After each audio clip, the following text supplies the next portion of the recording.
하나님 말씀 마태복음 5장 38절부터 42절까지 말씀입니다. 제가 한 절, 여러분이 한 절 이렇게 교도가도록 하겠습니다. 또 눈은 눈으로 이는 이로 갚으라 하였다는 것을 너희가 들었으나 너희에게 이르노니 악한 자를 대적하지 말라. 누구든지 내 오른편 뺨을 치거든 왼편도 돌려대며 또 너를 고발하여 속옷을 가지고자 하는 자에게 겉옷까지도 가지게 하며 또 누구든지 너로 억지로 오리를 가게 하거든 그 사람과 심리를 동행하고 같이 읽습니다. 내게 구하는 자에게 주며 내게 꾸고자 하는 자에게 거절하지 말라. 아멘. 이 말씀을 통해서 왼편도 돌려대라 이런 제목으로 하나님이 주시는 말씀을 함께 듣도록 하겠습니다. 잠시 기도하겠습니다. 하나님 아버지 고맙습니다. 오늘도 주님 말씀 앞에 그리스도의 명령을 새기기 원합니다.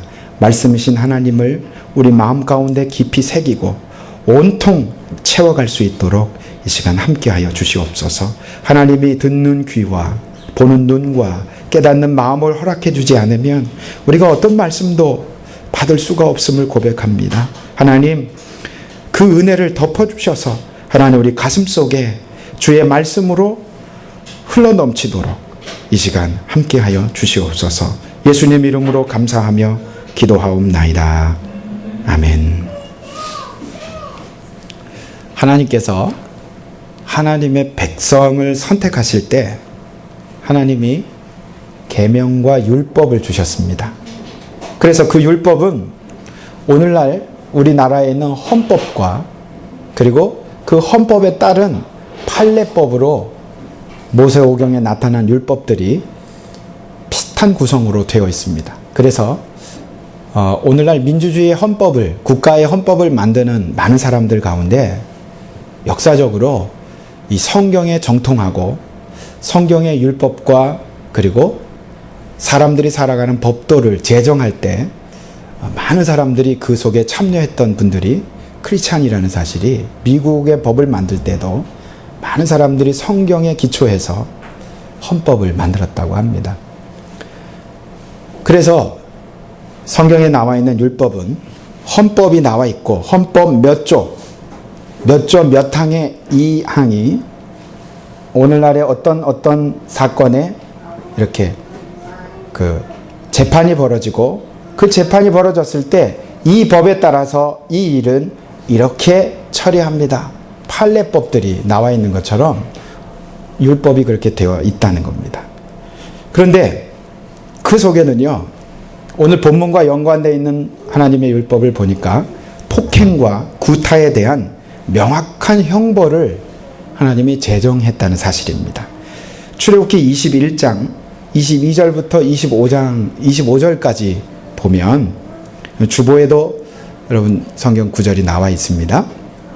거기 보면 제가 읽어드릴게요.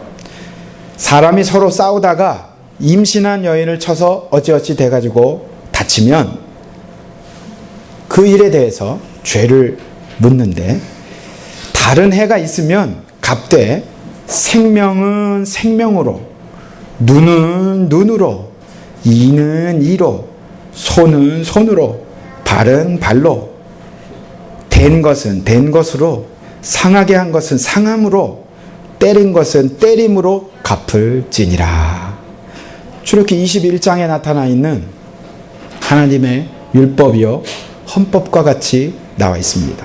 그런데 이와 동일한 판결이 레위기 24장 19절 20절에 반복되고 있습니다. 자, 19절 20절 주보에도 나와 있는데 한번 읽어볼까요? 같이.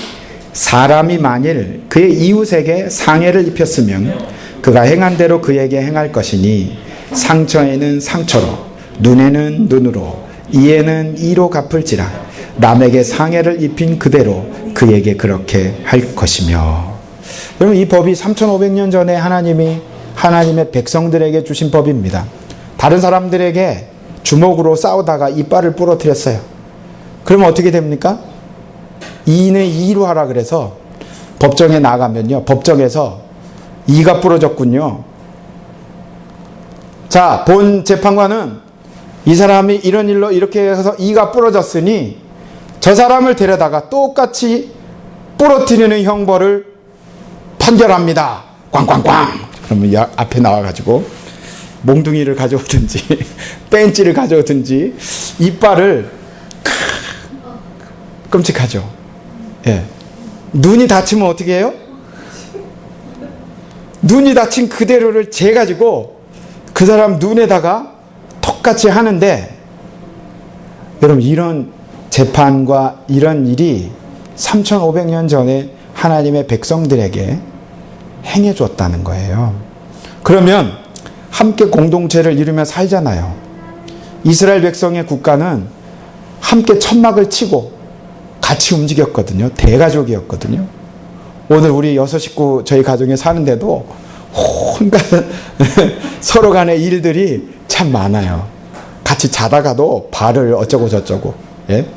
내 베개가 어쩌고 저쩌고, 이불이 어떻고, 막 그렇게 싸우면요, 그러다가 한 대 치면 여기가 이렇게 다치기도 하고, 그러면 불러다가 여러분 탁 대가지고 요만큼 다쳤으니까 너도 이렇게 한다.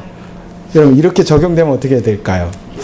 그런데 참 흥미로운 것은 이스라엘 백성들에게 하나님이 법을 주시는데 그런 법으로 백성들 가운데 교훈을 삼게 했고 긴장하게 했습니다. 그래서 똑같이 주니까 웬만하면 폭행하지 않고 말로 처리하도록. 그러나 폭행이 일어나면 그 폭행의 정도를 따라서 생명이 만약에 문제가 생겨서 죽었다면 죽음으로 똑같이 갚으라는 겁니다. 굉장히 무서운 법이죠. 그래서 다 죽이라는 게 아니라 그렇게 법을 세워놓고 함부로 사람을 상해를 입히거나 폭행을 하거나 막말을 하거나 감정을 막 이렇게 해서 싸움이 되지 않도록 하나님은 하나님의 백성들에게 그런 법을 준 것입니다. 그래서 이런 동일한 개념을 40년 동안 광야에서 산 다음에 모세는 그들 백성에게 다시 한번 강조해서 똑같은 법리 해석으로 신명기 19장 21절에 이런 말을 합니다. 내 눈이 긍휼히 여기지 말라. 생명에는 생명으로, 눈에는 눈으로, 이에는 이로, 손에는 손으로, 발에는 발로 이니라. 여러분 그런데 이렇게 율법을 받고 이스라엘 백성들은 국가가 형성이 됐고, 그리고 이 율법을 바탕으로 하나님의 법도와 규례와 헌법에 따라서 사사들이 그 사람들의 경중과 잘못을 누가 먼저 했는지를 다 따져 듣고는 재판을 하고 그것을 실제로 행했던 겁니다. 그런데 예수님은 이 같은 법률상의 배경과는 아주 다르게 오늘 명령을 했습니다. 뭐라고 합니까? 여러분 예수님의 제자는 자기에게 행해진 잘못된 것들에 대해서 자기가 보복하는 데 초점을 맞추는 대신에 하나님의 사랑을 나타내도록 다시 한번 예수님은 말씀하시는 겁니다. 즉 우리가요 이런 법이 있으니까 이리 와. 이빨 대. 너 여기 때렸지? 이리 와. 사람들은요 법을 이렇게 해석을 했다는 거예요. 그런데 하나님이 본래 법을 주실 때는 어떻게 주셨다고요? 사사들, 재판관이 있고 내가 이 일에 불만이 있고 아프니까 고소를 하는 거죠. 그리고 법정에 가자. 그러면 법정이 열립니다. 사사들이 그 이야기를 듣고는 경중을 따지고 그리고 객관적인 판단에 의해서 이 일을 하라 그랬는데 이런 법이 있으니까 이리 와. 뭡니까? 보복을, 개인적인 보복을 하는데 이 율법을 사용하기 시작했다는 거예요. 이것이 예수님이 우리에게 다시 명령하는 아주 근본적인 삶의 상황입니다. 오늘 우리가 보는 본문의 말씀에서 예수님은 이렇게 말하죠. 악한 자를 대적하지 말라. 이 말씀의 다른 번역본에서는요 이렇게 말합니다. 악한 자에게 안갚음하지 말라.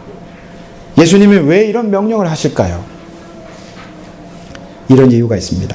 출애굽할 때 주어졌던 하나님의 백성으로서의 법도에 말씀드렸듯이 폭력의 당사자 간의 이 일을 가지고 이렇게 하라는 게 아니라 이 율법이 누구에게 주어졌냐면 백성의 재판관들에게 숙지하고 왕에게 숙지하고 다스리는 위치에 있는 사람들이 이 법을 숙지해서 공정하고 불평이 없도록 편파적이지 않게 이것을 사용해서 재판하라고 주어진 법도입니다. 그런데 시간이 지나면서 이 법을 자기 스스로 상대방에게 보복하는 데 사용하고 있었던 겁니다.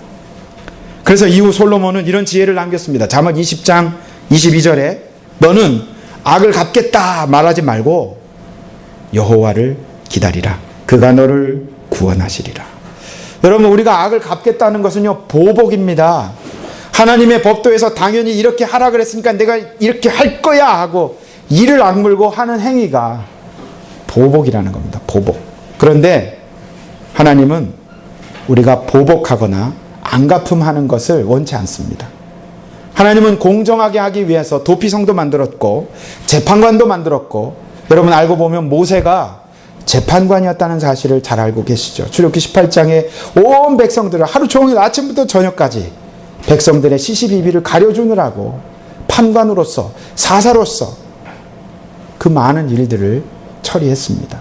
그것이 하나님이 세우신 율법의 아주 중요한 기초였습니다. 그런데 여러분 로마서 12장 19절에 이렇게 말합니다. 원수 갚는 것이 내게 있으니 내가 갚으리라고 주께서 말씀하시니라. 여러분 하나님께 맡겨야 한다는 것입니다. 그래서 원수 갚는 것이 하나님께 있으니 이제 하나님께 그것을 다 맡기고 판단을 하나님께 맡기라는 겁니다. 그래서 우리가 당하는 모욕들, 우리가 당하고 있는 아픔과 그리고 부당한 이런 일들을 하나하나 그리스도의 사랑이 지닌 크나큰 능력을 나타낸 기회로 사용하라는 겁니다. 예수님의 새로운 명령은 내가 이렇게 피해를 봤으니까 너도 봐야 돼. 이런 태도가 아니고 내가 피해를 보았지만 악한 자에게 안갚음하지 않고 보복하지 않고 어떻게 하라고요? 왼편 뺨을 돌려대라는 겁니다. 그러므로 더욱 분명하게 정리하면 구약 율법의 헌법과 판례법들은 사사들이나 치리자들이나 행정당국자들에게 주어진 공정한 판단을 위한 기준들입니다. 개개인들의 그리스도인의 책임은 그리스도의 사랑을 나타내 보여야 합니다. 여러분 로마서 13장을 한번 볼까요? 이것은 찾아봅시다.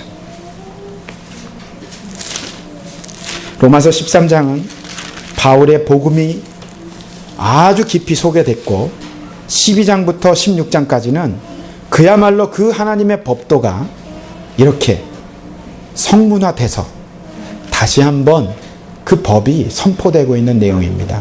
그 중에 13장은 자 1절부터 같이 한번 읽어볼까요? 각 사람은 위에 있는 권세들에게 복종하라. 권세는 하나님으로부터 나지 않음이 없나니 모든 권세는 다 하나님께서 정하신 바라. 여러분 회사에서 상급자로 정해졌어요. 군대 가면 상급자를 만나게 됩니다. 그 위에 있는 권위에 복종하는 것이 여러분 하나님의 뜻이라고 믿을 수 있겠습니까? 믿으십시오. 성경은 위에 있는 권세들에게, 여기서 말하는 위에 있는 권세는요, 세상에 있는 권세들을 그대로 다 포함하고 있습니다. 로마 시대에 예수님이 살으셨지만 로마의 황제와 로마의 법을 어떻게 하라고요?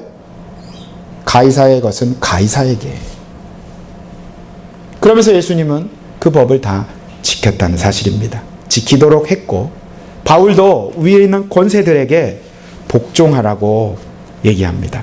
모든 권세는 하나님께서 정하지 않으면 그 권세를 가질 수가 없습니다.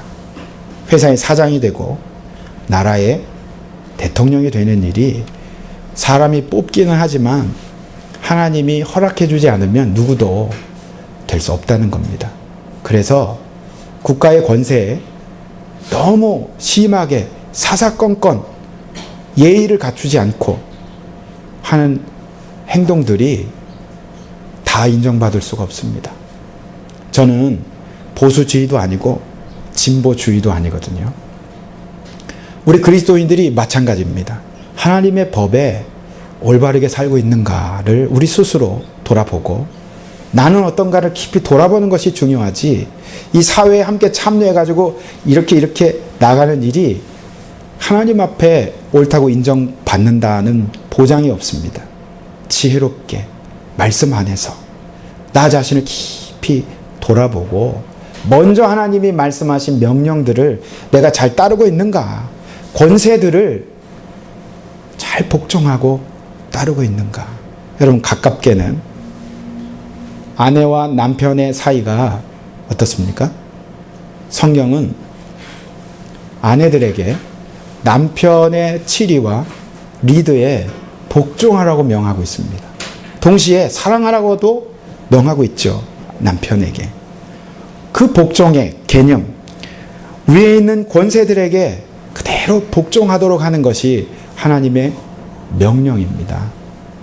그런데 거기에는요, 내가 생각할 때는 저 사람이 부도덕하고 저 권위자가, 상급자가 마음에 안 들고 나쁜 놈이고 그래서 나는 안 듣는단 말이죠. 그런 것이 우리가 만나는 딜레마입니다. 그러나 거기서 파생되는 권위자를 권위자로 인정하지 않기 때문에 파생되는 일은요, 내가 부가적으로 당하는 피해요, 아픔이요, 어려움입니다.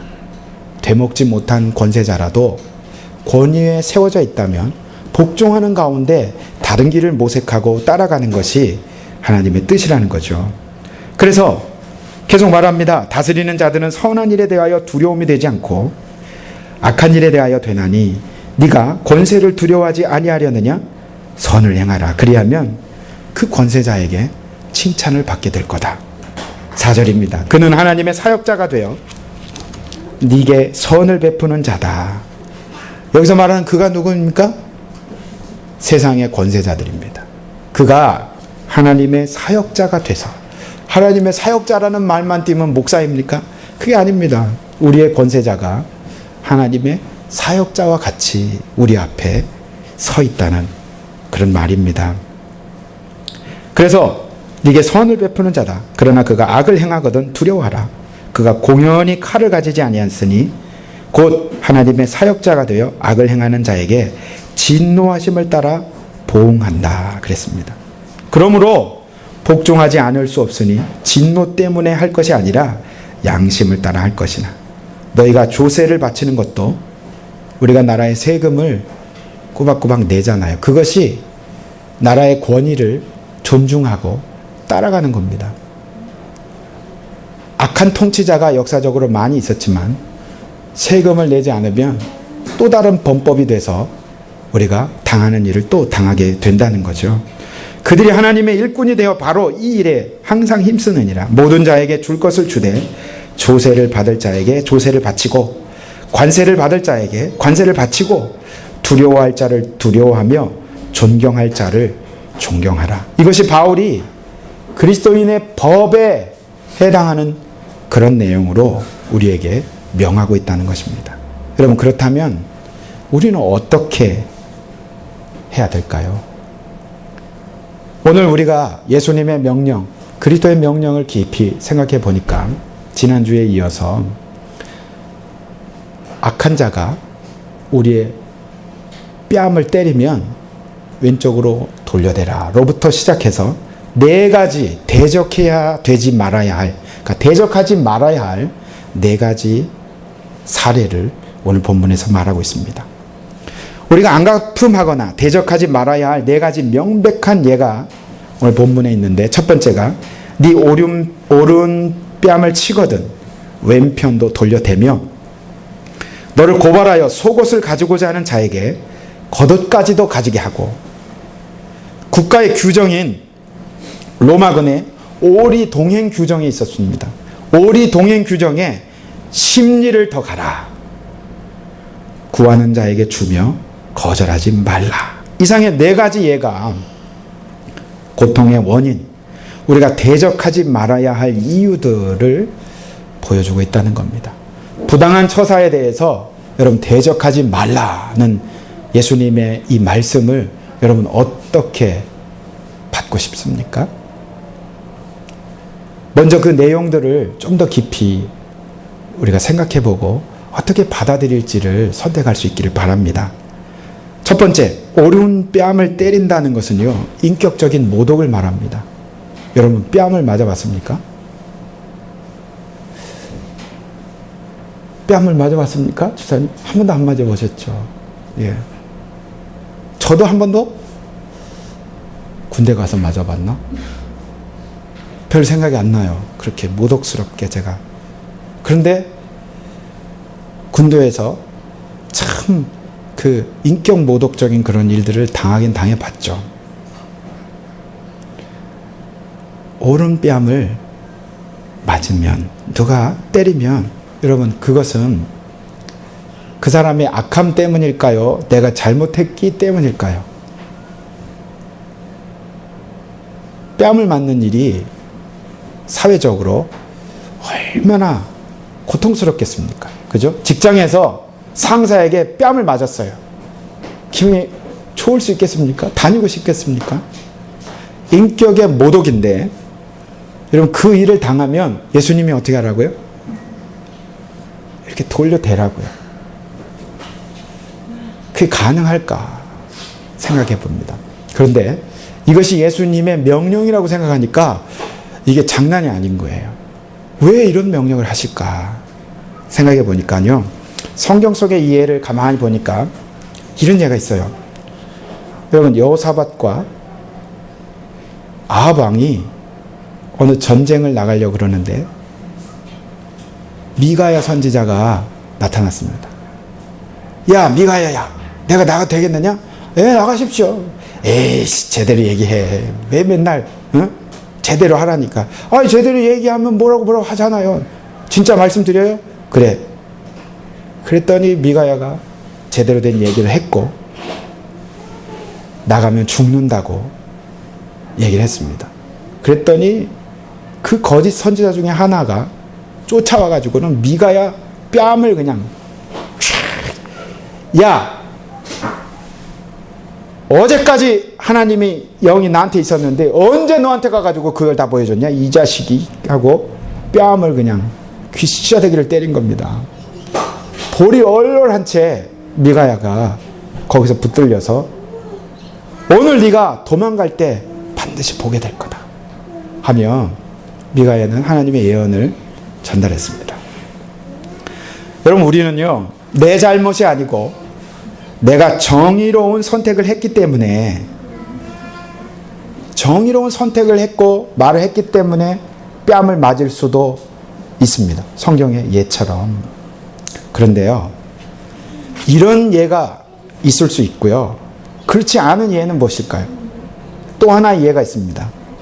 천부장이 바울을 사내들인 앞에서 데리고 있었습니다.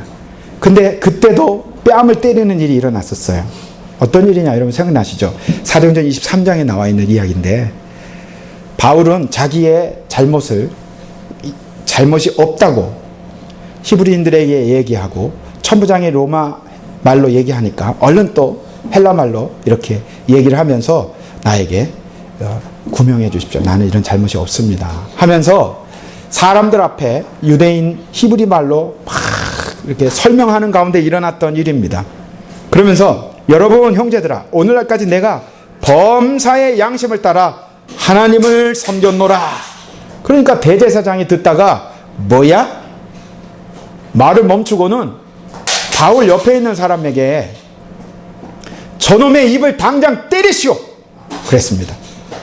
범사에 내가 하나님을 따라 열심히 살았다 이야기하니까 그 말이 대제사장 눈에는요, 가식처럼 보였고 하나님을 경멸히 여기는 것으로 받아들였습니다.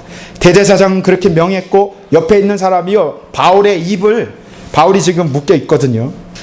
바울의 입을 사정없이 그냥 때린 겁니다. 입술이 터졌는지도 몰라요. 여러분, 손바닥으로 입 전체를 맞으면 어떻게 되겠습니까? 귀싸대기 맞는 그 이상으로 바울은요, 아주 그냥 뼈가 찌르는 그런 고통과, 그리고 너무나 인격적인 모독적인 행위를 그에게 당한 겁니다. 그랬더니 바울이 그 자리에서 회칠한 담이여 하나님이 너를 치시리로다. 네가 나를 율법대로 판단한다고 앉아서 율법을 어기고 나를 치라 하느냐? 바울이 그랬더니 옆에 있는 사람이 바울을 콕 찌르면서 이 사람이 당신이 하나님의 대사장을, 지금 대제사장을 욕하는 것이요? 그랬더니 바울이 바로 꼬리를 내렸습니다. 뭐라고요? 형제들아, 나는 그가 대제사장인지 알지 못했습니다 하면서 사도행전 23장에 뭐라 그러냐면 기록되었으되 너의 백성의 관원을 비방치 말라 하였느니라. 무슨 말입니까? 오늘 바울이 그 입에 한 대 팍 맞은 이유가 무엇입니까? 대제사장이라는 신분을 모른 채 같이 욕을 해버린 겁니다. 회칠한 다며 네가 하나님의 율법에 지킨다고 하면서 이러느냐? 여러분, 그것이 바울의 입술에 귀싸대기 맞는 것 이상으로 바울은 또 한 대 매를 맞게 된 겁니다. 여러분, 그 일이 가만히 생각해 보십시오.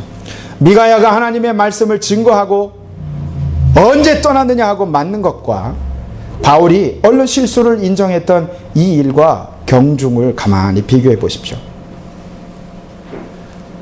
바울은 그 자리에서 하나님 앞에 세워진 관원, 대제사장에게 함부로 비방하는 일이 옳지 못했다는 사실을 얼른 인정했습니다. 마찬가지입니다. 여러분, 하나님은요, 우리를 심판하실 때 세상의 권위를 잘 따르는 것이 하나님의 법에 더 중요한 가치가 있다는 사실을 말해줍니다. 옳지 못한 상급자라도 그 말을 잘 따르려고 애를 쓰고 그 속에서 하나님이 주시는 뜻, 하나님의 사역자로서 서 있다는 것을 잊어버리면요, 견딜 수가 없습니다. 최근에 어느 학교에 이사장님이 너무 나이가 들어가지고 교목 목사님들과 선생님들이 막 작당을 해서 이사장님이 옳지 못하다. 근데 기독교 학교고 이사장님은 목사님이고 교목들이 그 이사장님에게 막 이렇게 쫓아내려고 하는 모습을 제가 봤어요. 너무 마음이 아픈 거예요. 너무. 이사장님은 열정이 80이 넘었는데 열정이 있어서 학교를, 중고등학교인데 참 그냥 열심히 하는데 학교에서는요. 그런데 내용이 어떤지 우리는 다 몰라요. 저는. 그런데 그 목사님들이 권위를 인정하지 않고 몰아내려고 하는 이 모습이 세상과 똑같구나.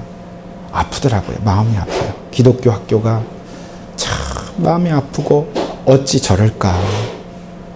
다는 모르지만 이 권세 앞에 우리가 함부로 행하는 모습이 아픔이 된다는 겁니다. 그래서 하나님의 어린 양이신 예수 그리스도는 어떻게 했습니까? 이사야에서 보면요, 그가 곤욕을 당하여 괴로울 때에도 그 입을 열지 아니하였으며 마치 도수장으로 끌려가는 어린 양과 털깡된 자 앞에 잠잠한 양같이 그 입을 열지 아니하였도다. 베드로전서에도 베드로가 이렇게 말합니다. 욕을 받으시되 대신 욕하지 아니하시고 고난을 받으시되 위협하지 아니하시고 공의로 심판하시는 자에게 부탁하셨다. 예수님은 세상의 모든 권위에 반하지 않으며 그러면서도 하나님의 뜻 앞에 순종하며 그 모든 고난을 묵묵히 다 받아내셨다는 겁니다. 그분은 십자가에서 처형을 당하는 과정에서 오늘 본문에 등장하는 네 가지 형태의 악한 것에 대한 반응을 어떻게 할지를 몸소 보여주셨어요. 누가복음 22장 64절에 그의 눈을 가리우고 물어 가로되 선지자 노릇을 하라. 너를 친 자가 누구냐? 무슨 말입니까? 예수님을 조롱하고 눈을 가려놓고 귀싸대기를 때린 거예요. 인격 모독을 하고 그래 누가 때렸는지 맞춰봐라. 예수님이 그 모든 수모를 사실은 다 당했습니다. 여러분, 만약 우리가 그리스도를 더 깊이 알고자 한다면 그리스도의 고난에 동참하지 않으면 다 알 수가 없을 것 같아요. 우리가 그 고난을 경험해야만 그리스도를 더 깊이 만나게 된다는 사실입니다. 예수님은 뺨을 맞으셨고 자신에게 잘못한 사람들에게 하나님의 사랑이 지닌 능력을 보여주기 위해서 사랑으로 반응하셨다는 겁니다. 맞으면서 욕하고 악을 쓰고 그런 게 아니고요. 다 맞으셨어요. 다. 묵묵히 맞으시고 오히려 어떻게 하셨습니까? 저들의 죄를 용서해 달라고. 그들이 알지 못하고 저른다고. 여러분 스데반도 돌에 맞아 죽으면서 돌을 던지는 그 사람들을 위하여 오히려 기도하고 마지막 숨을 다했습니다. 여러분 우리 그리스도인들의 바른 태도는 어떤 태도여야 할까요? 옳고 그름을 따져가지고 저놈이 나쁜 놈이라고 그런 태도가 아니라 악한 자가 오른뺨을 때리면요 그것을 다 당하라고 대적하지 말고 안갚음하지 말고 보복하지 말고 그걸 당하는 마음이 바로 그리스도의 마음입니다. 여러분 이게 되겠습니까? 저는 안 될 것 같아요. 제가 아직 너무 부족해서 그게 안 될 것 같아요. 두 번째로 같은 맥락입니다. 송사와 관련해서 우리가 법으로 부당하게 고소당했을 때 여러분 우리가 어떤 태도를 취해야 할까요? 40절입니다. 또 너를 송사하여 속옷을 가지고자 하는 자에게 겉옷까지도 가지게 하며. 예수님은 부당한 소송이라도 소송에서 지면 재판관이 명령한 속옷뿐만 아니라 한층 더 나아가서 겉옷까지도 주라고 제자들에게 명령했습니다. 여러분 이것이 가능하겠습니까? 아무것도 없는데 내 속옷까지 소송을 걸어서 끌어버리면 어떻게 그것을 감당할까요? 그리스도인은 넉넉한 사람들이 결코 아니죠. 그런데 누가 나를 고소해가지고 속옷까지 빼앗기는 재판도 사실은 율법의 정신에 부합되지 않습니다. 하나님의 나라와 법도에는 백성들은 가난한 자의 속옷을 어떻게 하라 그랬습니까? 저당 잡더라도 하루를 넘기지 말고 돌려주라 그랬거든요. 그럼에도 불구하고 예수님은 뭐라 그러십니까? 너를 고소해서 속옷을 빼앗고자 하거든 그 악한 자에게 겉옷까지 다 내주라. 이해할 수가 없어요. 받아들일 수도 없고. 예수님이요 해결책과 답은 어디에 있습니까? 예수님의 본에 있습니다. 예수님은 성난 폭도들에 의해서 법정으로 끌려가셨습니다. 재판관은 예수님에게 불리한 판결을 했습니다. 결국 예수님은 자신의 모든 옷을 다 빼앗겼고, 여러분 그림 속에 등장하는 십자가에 달려있는 예수님의 모습은요 사실은 나체입니다. 나체. 실제 예수님은 그렇게 다 벗겨진 채 옷을 나누는 로마 병사들에게 다 나눠져서 빼앗겼고 너무나도 흉측하고 피투성이가 되고 피가 다 쏟아졌고, 그럼 그런 모습으로 예수님이 삶의 마지막을 숨을 거두시고 그리고 3일 만에 부활하신 거거든요. 십자가에 못 박히는 것까지도 다 감내하며 예수님은 삶을 마쳤습니다.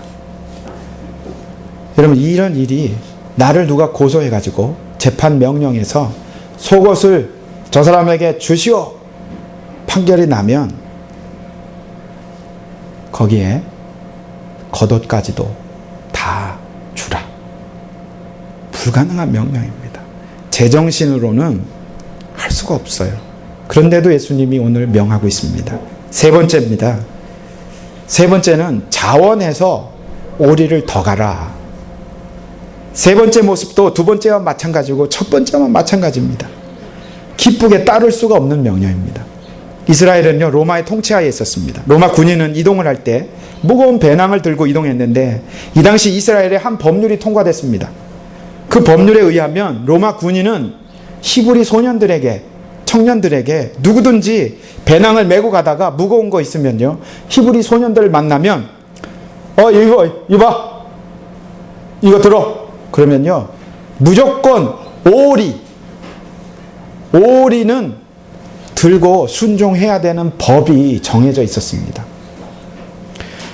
그 소년이 가는 방향이 어딘지 상관없이 로마 군인의 무거운 배낭을 짊어지고 오리를 들어줘야 하는 겁니다. 그게 법이에요, 법. 굴욕적인 법률이었습니다. 여러분, 일제시대 때 우리나라에 그런 법이 있었습니까? 그런 법까지는 참 없었죠. 그렇지만 암암리에 그 무서운 권력과 힘으로 여자들은 온전히 살아남지 못하고 그 순결을 지키기가 얼마나 어려운 일제시대를 보냈습니까? 로마 시대에 속국이었던 이스라엘이 얼마나 굴욕적인 법 속에 살고 있었는지 시칼이라는 독립운동가들, 칼을 품고 로마에 이렇게 짜웅하고 아부하는 사람들 암살하고 죽이고 다니고 그랬던 사람들이 많았는데 예수님이 오늘 뭐라 그럽니까? 이 법이 그렇게 굴욕적인 법임에도 불구하고 예수님은요, 누구든지 너에게 오리를 가자 하면 어떻게 하라고요? 십리를 가라고요. 이 굴욕적인 법을 기쁘게 다 받아들여서 십리를 가는데 무슨 말입니까? 오리는 의무이고 나머지 오리는요, 내가 자발적으로 더 해주는 겁니다. 굴욕적으로. 그런데 굴욕이 아니라 자발적으로 더 가는 것. 악법일지라도 의무였지만 의무를 다하고도 스스로 자원해서 오리를 더 가겠다는 것이 여러분 무엇을 의미하겠습니까? 그때부터 로마 군인이 놀라는 거예요. 제가 오리 더 가겠습니다. 아니, 이 사람아, 오리면 다 되는 것을 다른 사람 시키면 되는데 왜 더 가려고 그래? 그때 우리 주인 되신 예수님이 저에게 명한 것입니다. 제가 기쁘게 우리 주님의 뜻대로 당신의 짐을 내가 자원해서 오리를 더 가겠습니다. 로마 군인은요, 놀라움을 금치 못할 거예요. 이 굴욕적인 법을 로마 군인도 아는데, 아니, 이 히브리 청년이 오리를 스스로 더 가겠다 할 때 우리 예수님이 그의 행동을 통해서 드러난다는 겁니다. 우리의 그런 삶의 이유에 대해서 말해주라는 겁니다. 왜 그렇게 살고 있는지, 나의 진정한 주인이 누구인지를 밝힐 때가 바로 그런 자원을 통해서 주님이 영광을 받으신다는 사실을 사실 우리는 잘 몰랐습니다. 예수님은 무거운 배낭 정도가 아니라 감당할 수 없는 십자가를 짊어지고 골고다를 올라가셨습니다. 예수님은 십자가의 길을 통해서 당신이 만든 그 길, 그리고 자신을 믿는 모든 사람들을 위한 구원이라는 최후의 승리를 획득할 수 있었음을 알고 계셨기에, 그래서 스스로 그 십자가의 길을 선택해서 가셨습니다. 마지막으로 똑같은 맥락입니다. 구하는 자에게 주고 꾸고자 하는 자에게 거절하지 말라. 그리스도인들은 자신이 하지 않으면 안 되는 것들을 여러분 마지못해 하는 것이 아니고 의무 이상의 일을 해야 자원하는 마음으로 다른 사람의 삶에 투자해야 합니다. 여러분, 이것이 후함과 베풀미라는 성품으로 드러나 있습니다. 예수님은 그들의 요구에 응해 주셨고 자신의 생명과 자기 자신까지 필요한 모든 사람들에게 다 내주셨습니다. 그러기에 우리에게 그런 명을 하는 거죠. 또 이어서 세금을 내는 문제에 있어서 요구받을 것을 행하는 것에 세금 관리가 베드로에게 여러분 물은 적이 있습니다. 당신의 스승은 성전세를 내십니까? 베드로는 성전세를 낸다고 얘기하고 예수님께 왔습니다. 그랬더니 예수님이 베드로에게 말합니다. 야, 왕의 아들이 세금을 내겠냐? 글쎄요, 안 낼 것 같은데요. 그래. 왕의 아들, 하나님 아버지의 아들, 낼 필요가 없지만 너를 위해서 내야 되겠다 하시면서 낚시해서 물고기 입속에 있는 2인분의 세금을 꺼내서 내게 하셨습니다. 그래서 성전세를 내야 할 의무가 없지만 내가 한다. 거저 달라고 하면 주고 꾸고자 하는 자에게 거절하지 말라. 하나 조건이 있다면 빚지지 말고. 여러분 그럴 수 있겠습니까? 우리의 소유인데, 내가 뼈 빠지게 번 돈인데, 내 재산인데 누가 달라고 하면 기꺼이 줄 수 있겠습니까? 말도 안 돼요. 이해할 수가 없어요. 제정신으로 따라갈 수가 없는 명령이 이어졌지만 오른 뺨을 치거든 왼편도 돌려대며 너를 고발하여 속옷을 가지고자 하는 자에게 겉옷까지도 가지게 하며 로마군의 오리 동행 규정에 심리를 가지고 구하는 자에게 주며 거절하지 말라. 한마디로 자원에서 오리를 더 가라. 이 명령 앞에 여러분 우리는 무엇을 배우게 될까요? 우리가 만나는 모든 사람들, 특별히 우리로부터 상처를 받았다고 여기고 있는 사람들에게 이런 진실한 사랑을 드러내고 나타내는데 목적이 있습니다. 사람은요, 진짜 진실한 사랑을 만나면요, 하나님께 영광을 돌립니다. 세상에 이렇게 사랑하는 사람이 있구나. 여러분 전 재산을 사회에다 환원을 해도 뉴스가 되는데 내 모든 것을 주님의 영광을 위하여 내놓는 순간 하나님의 이름이 더 높아지게 됩니다. 영광이 올라가게 된다는 거예요. 그런데 우리가 못하는 이유는 내가 나의 주인이기 때문이에요. 내 소유, 내 재산, 내 것이라고 가지고 있는, 내 이름으로 되어 있는 재산이 있는 모든 사람들마다 하나님은요, 우리가 그것을 사랑으로 나타내기를 원한다는 겁니다. 그래서 마태복음 6장 21절에 네 보물이 있는 곳에 그곳에는 네 마음도 있느니라. 여러분 만일 속옷을 빼앗긴 사람이 단순히 자기가 받은 것들 빼앗기게 주게 되든 그렇게 끝난다면 자발적인 사랑에 대한 그 어떤 근거나 이유도 찾아볼 수 없었을 겁니다. 그냥 아유 불쌍해라 끝날 겁니다. 그런데 그 한 사람이 요구받은 것 이상으로 속옷을 달라 했는데 겉옷까지 그냥 다 내주고 오리를 가라 그랬는데 오리를 더 자발적으로 가주는 순간부터 왜 그러는데? 그런데 미친 게 아니고 그 사람의 주인이 하나님이라는 거예요. 그 사람의 주인이 예수 그리스도라는 사실이 드러나면 와 진짜 저게 무언데 무슨 가치길래 사람들에게 의아한 궁금증이 나타나고 그것이 진짜 진심으로 행한 일인지 드러나게 되는 순간부터 하나님이 놀랍게 영광을 받으시고 그 나머지는 누가 책임져 주실까요? 사실은 하나님이 책임져 주신다는 겁니다. 내가 내 것을 챙기는 순간 하나님이 하실 일이 없어요. 내가 나를 보호하는 순간 하나님이 도와줄 일이 없고 보고만 계시고 언제 그럴까? 그렇게 이 땅을 바라보고 계신다는 겁니다. 여러분 적용해 볼까요? 오리를 더 가고 왼편을 돌려대라는 명령에서 나의 삶의 자원에서 더할 수 있는 영역이 어디 있을까요? 인격적인 모욕,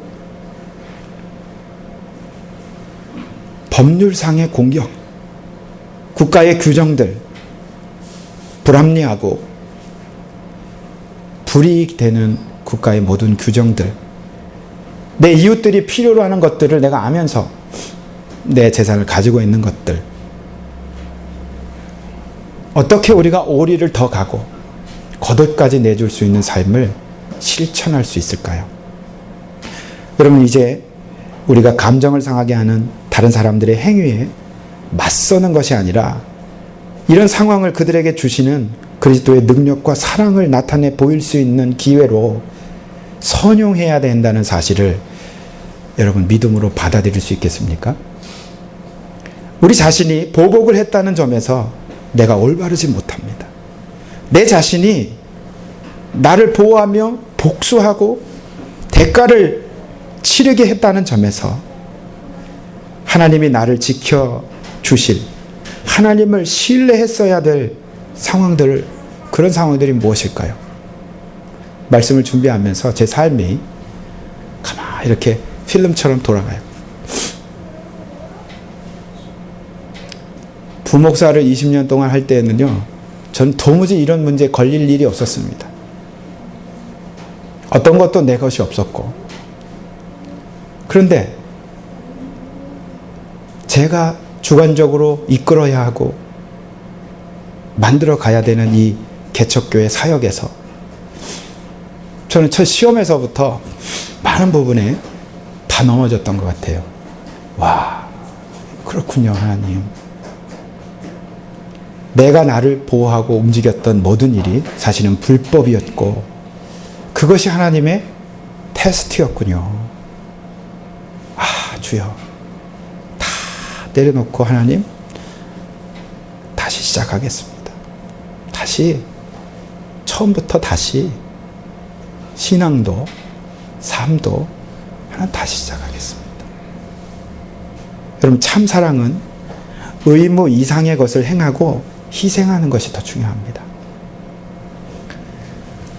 내 몸을 무조건 불살에게 내주는 게 아니라 하나님이 그런 상황이 될 때 참으로 희생하고 참 사랑으로 그것을 나눠갈 때 사람들이 이렇게 감동이 되고 울림이 되고 변화가 일어난다는 거예요.